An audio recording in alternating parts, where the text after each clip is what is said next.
What's up guys, welcome to another week's episode of Get Psyched. As you can tell, we are in a bit of a different setup. Normally you can see the bookcase behind me with all the books. A little bit of a different setup over the next few weeks, but everything stays the same as far as Get Psyched. And this week we're going to be taking a look at mental health in the workplace. Now, I did a video about a year ago or so about mental health in work, and I kind of wanted to reiterate a few points in that, but also kind of look at it from a couple of different perspectives. You might know or you might not know that October 10th, 2010 is World Mental Health Day, and the World Health Organization they always kind of have a theme to World Mental Health Days. And this year it's themed around mental health in the workplace. So I thought it'd be a really good opportunity for us here at GetPsyched to do a little bit of content around that, to get a little bit of a grip of understanding of what mental health is like in the workplace, and also maybe take on a bit of an angle of considering what coronavirus and lockdown for many of us has done to our workplace experience and what that's subsequently done to our mental health. So let's get into the video.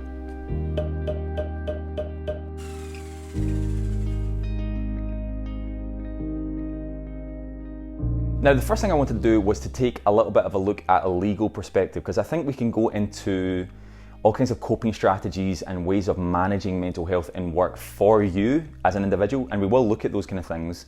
But I did want to take a bit of a legal view at this and actually understand what your rights are if you're experiencing a mental illness in the workplace, because sometimes those kind of things can feel a little bit foggy, and it can be hard to understand what exactly your rights are and what your work employment should be doing, what you should be doing, what your GP should be doing, all these kind of things. So we're going to take a little bit of a look at the legalities around this.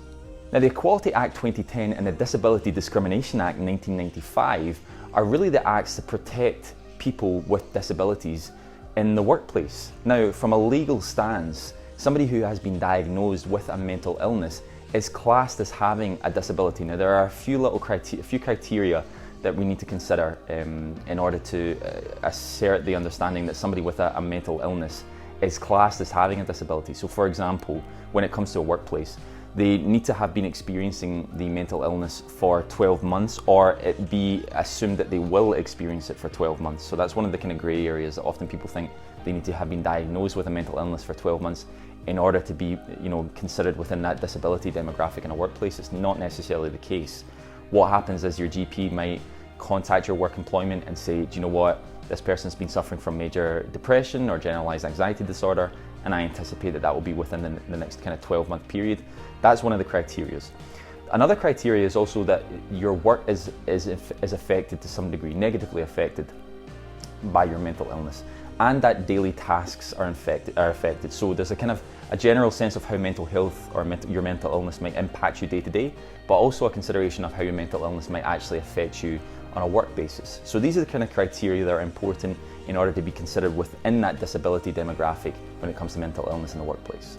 Now, your employers have a duty of care to you, and sometimes I have quite strange and challenging conversations with people in therapy about how their employers are not really being all that supportive with regards to their mental illness or their mental health difficulties.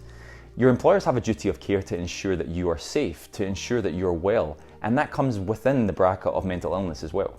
So those things include that your work environment is safe, that they carry out risk assessments, and to ensure that you're free and safe from any form of discrimination. Now, again, that comes into the bracket of mental illness. So ensuring that you're not discriminated, your employer has to ensure that they're not doing that to you, that they're treating you unfairly because of a disability, in this instance, a mental illness, that the work environment is safe and secure for you in order to manage that mental illness, and to just ensure that that there's a risk assessment process done there too, that when you have been diagnosed with a mental illness or that you experience a disability of any kind really, that a risk assessment process is done around that work environment. If you've ever been yourself pregnant or someone at work has been pregnant, risk assessments are done to ensure that they're safe, that person is safe. It's the same when somebody's experiencing mental health issues. Your employers actually have a number of legal constraints as well. For example, they have to ensure that they make reasonable adjustments to your working pattern or working environment to help assist you with the mental health difficulties that you're facing. So they have to ensure that there is some kind of environmental change. Now, for example, that could be a reduction in workload or a different management of workload. That could be changes in shift pattern. That could be flexible working hours. working from home, even these kind of things. Something or even support that's given to you on site in work. These kind of things have to be done on a legal perspective from your employer to ensure that you're being supported.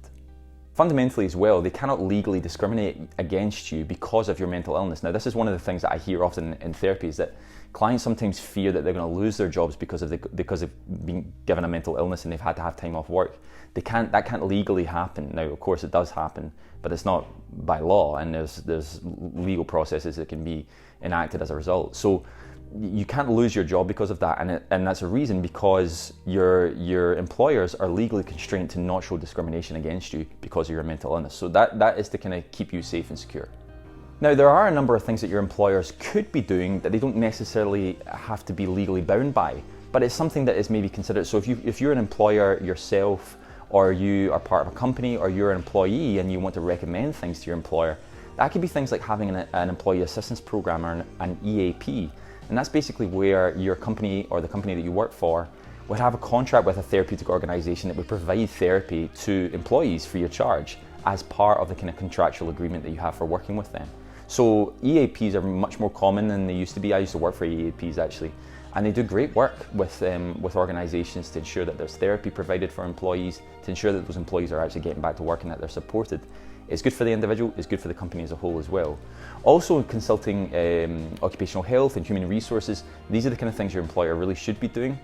And I also think there's other kind of creative ways that they can enhance a kind of environment that's of understanding to mental illness and mental health difficulties. So like having workshops, having an environment where this kind of thing is talked about, having a space and environment where people are comfortable to talk about mental health and mental illness. We spend so much of our time in work, and I don't think you need me to tell you about how much work can impact your mental health. If you're stressed at work, you're going to be stressed in general. So your work have got a really important role when it comes to the individual management of mental health and mental illness. And there are a number of different things that they can do, such as those workshops, such as having an environment where mental health is discussed. So that's the kind of legal side of things, and I think that's a really important place to start when it comes to mental health in the workplace. But what are some of the things that you can do to help manage and improve your mental health during your time at work? Well, there are a number of different considerations you can make.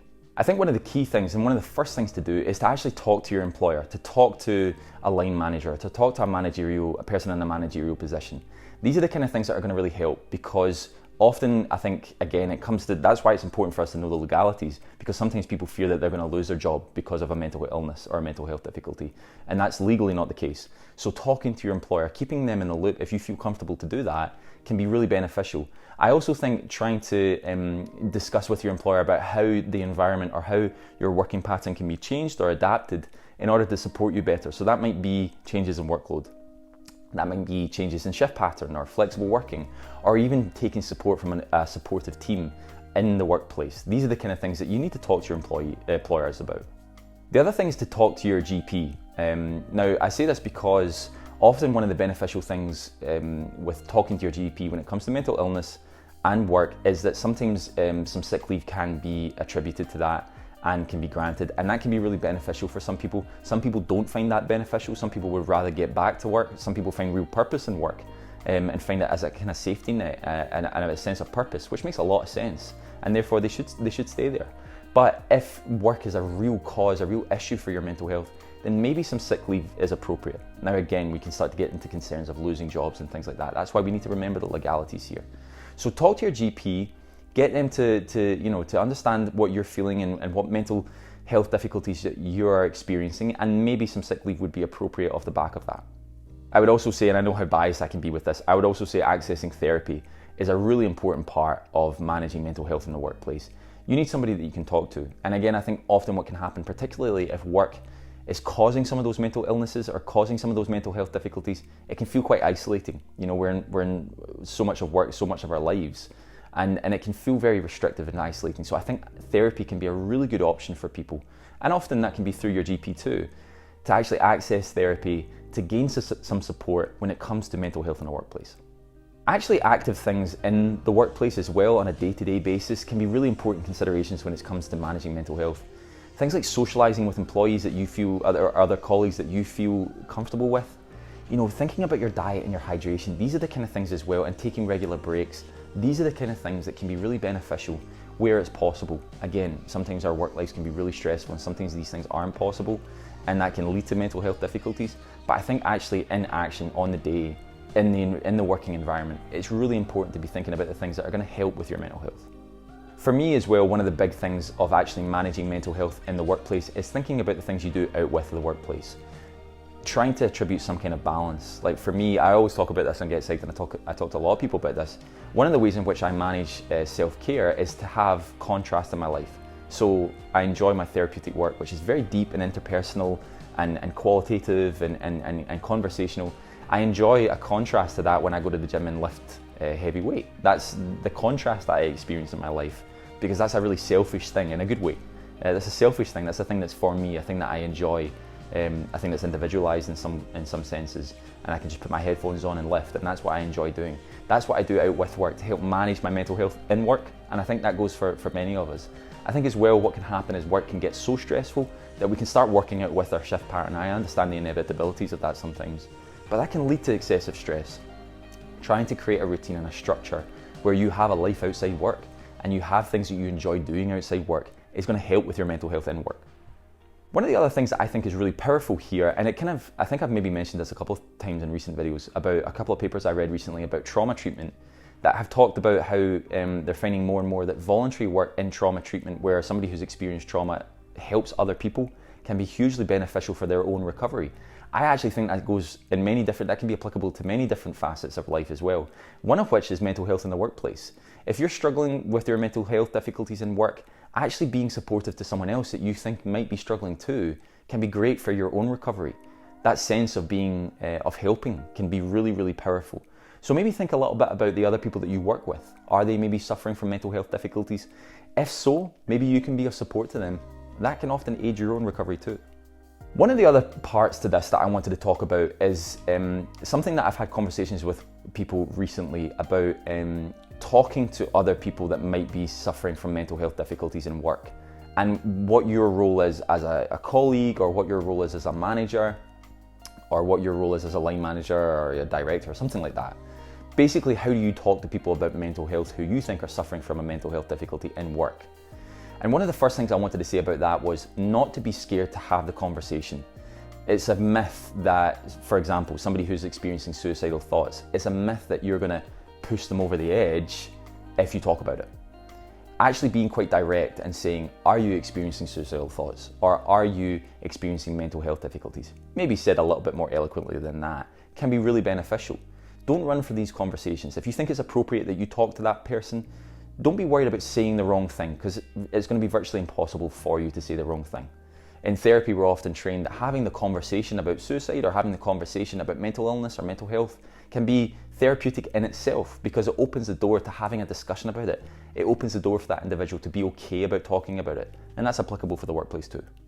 The other thing I would say here is to pick the right time and place. It's not a case where you can just, blurt this out and ask that question to a colleague, are you experiencing depression or anxiety, when you're maybe at a board meeting or you're around the table, an office table with other colleagues. You've got to pick the right time and place, maybe on a one-to-one basis where it's private, it's safe, it's confidential. Pick the right time and place to have the conversation. Exhibit some elements of active listening as well. Active listening is more than just listening, it's about engaging in what that person is talking about. Even processes of reflecting back or expressing how difficult that must sound or how hurtful it must be to be in that position at that moment. And thinking a little bit about, how you can be more supportive. That's really what active listening is all about. So exhibit, basic skills of active listening can be really helpful for someone that's experiencing mental health difficulties in the workplace. And the last thing I would say about this is about signposting as well. I would often say, it's not your role to be that person's therapist if you aren't a therapist. Even if you are, it's not necessarily your role to be that therapist. But signposting somebody to speak to their GP, signposting someone to talk to their employers as well. If you're a colleague with that person in the workforce, telling them, you should be talking to the managers about this. And also checking in with that person on a reasonably regular basis. How are you doing? How are things today? That kind of stuff. Even signposting them to maybe more private sources of support, like the Samaritans. They can be a really good online and telephone-based therapeutic service that somebody can access at their own time. And saying, do you know what, why don't you try this number, check out this website, and it can be really helpful for you. Okay guys, thank you so much for watching this week's episode of GetPsyched. This week we've been taking a look at mental health in the workplace off the back of October 10th this week being World Mental Health Day. We're going to be doing a little bit of social media content and other content coming up on GetPsyched in order to kind of recognize the day, to celebrate it, to talk about it. But as we said, the World Health Organization have said that this year the theme is going to be mental health in the workplace. So that's why we're looking at it this week.